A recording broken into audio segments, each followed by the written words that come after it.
This is a hybrid hair jig that I've been making. It's the one I've been having a lot of success with out in the flats for sea trout and flounder. I'm Frank, the engineered angler. Today, I'm going to show you how easy it is to make this little jig just with stuff you probably already have laying around in your tackle box. Stay tuned.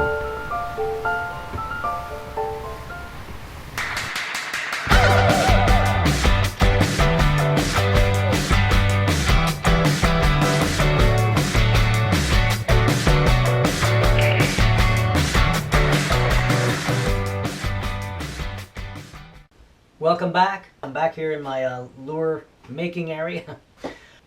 And I've got in front of me the components for making that jig. Okay, here's the jig itself. I use it almost always with a little trailer on it, with a soft plastic trailer.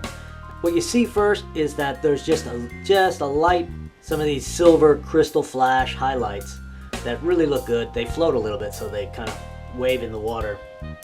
Has an oversized eye. I really like having an oversized eye on jig heads. I think it attracts more bites. Has a long shank hook. If you look in here, a keeper for your soft plastic. So it's got a little back hook on the shank.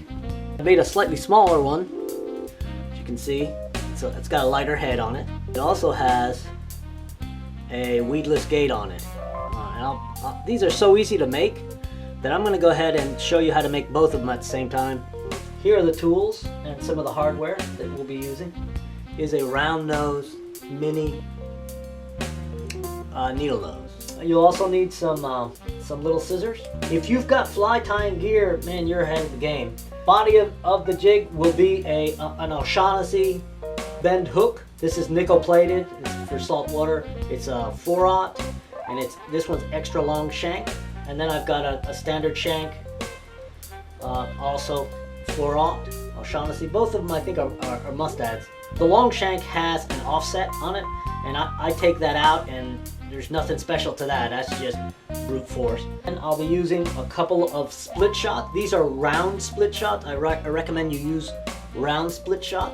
You'll need a wire cutter, some pliers with smooth surfaces work best. You don't have to have that, but it gives you a better finish. The finish I put on these heads are actually powder paint. I have it, so I'm going to use it.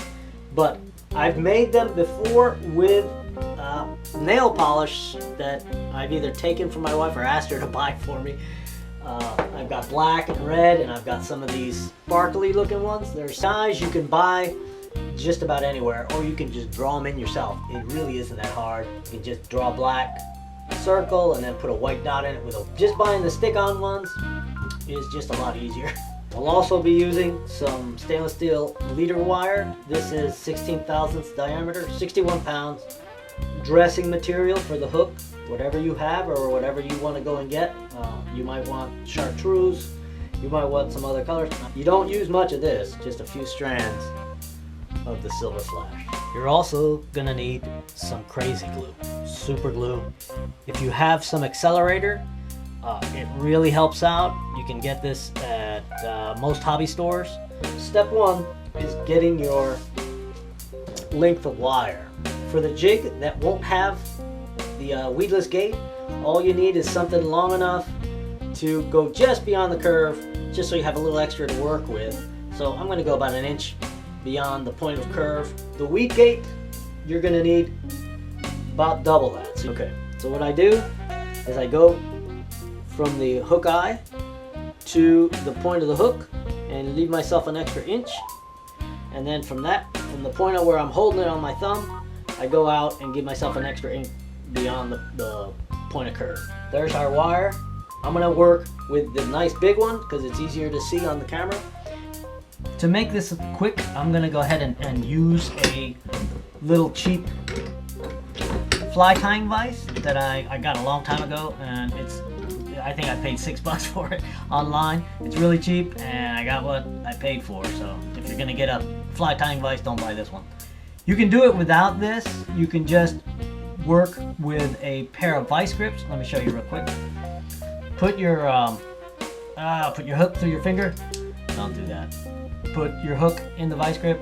Don't get too aggressive with it. Just so it holds it. And then you can put your vice grip in the vise. Okay, the first one I'm going to do is the long shank. This is the one without the weed guard on it. First thing you want to do is take that piece of wire you cut. I'd like to take the very tip of it and just put a 90-degree bend in it. Just the very tip, just to get just a very slight bend in it. I don't know if you can see that. See how tiny that little bend is. I placed that little hook that I just formed in the eye from underneath. I'm also using a fly tying, what the hell is this called, a bobbin? I don't do much fly tying, but this little tool is handy. It's a couple of bucks. You can buy the little ones. This is kind of a mega one. Buy little ones online real cheap. I recommend you buy one of the embroidery line. Okay, so I like the sheen in the red. That's what I bought. You can pay the money for whatever it is you want to go and buy. You can see that little hook is inside the eye. It's not that important, but it helps keep it from spinning on you. Now I'm going to go ahead and just throw a layer of whipping on here. Don't have to be very fancy. It doesn't have to be that neat. So here's where your scissors come in. Trim that off. And then instead of doing a fancy whipping knot, you can whip this in real nice and everything. I just like to go for speed. I like to go with the crazy glue. Get this crazy glue flowing on this little deal. And I put a little bit on there. Takes almost nothing. And then, or you can hit it with that, a quick mist, count to 5, bada bing, it's done. So now I just snip this off. The next step you want to do is get your jig head on here. But before I do that, I'm going to show you how I do the weed guard. This one's a little different because it's got the weed guard on it. You're going to do the same thing. You're going to have the excess wire going out beyond the curve on the back side of this eye, and then you're going to have the rest of it for forming your gate. But what you do is you slide it in through the eye. Make sure you're going to have plenty on this back side down here. And then I just like to bend it flat, okay? And then I'll give it a little bit of a bend to get it out of my way. And now it's essentially ready for wrapping. Now, if you're really hard-headed, it just set not to get anything new, you can do this whipping with just some braid and your fingers. Okay, just to show you that it doesn't take anything special. And then you can do the same thing. You glue. So I'm going to go ahead and go back to my whipping tool. I'll go ahead. Again, if you are a fly tyer, oh, I lost my wire.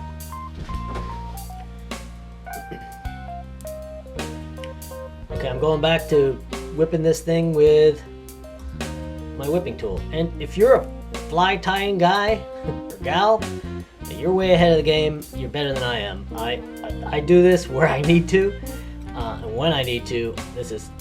I don't really do it much fly tying. All right, so now I'm going to do the same deal here.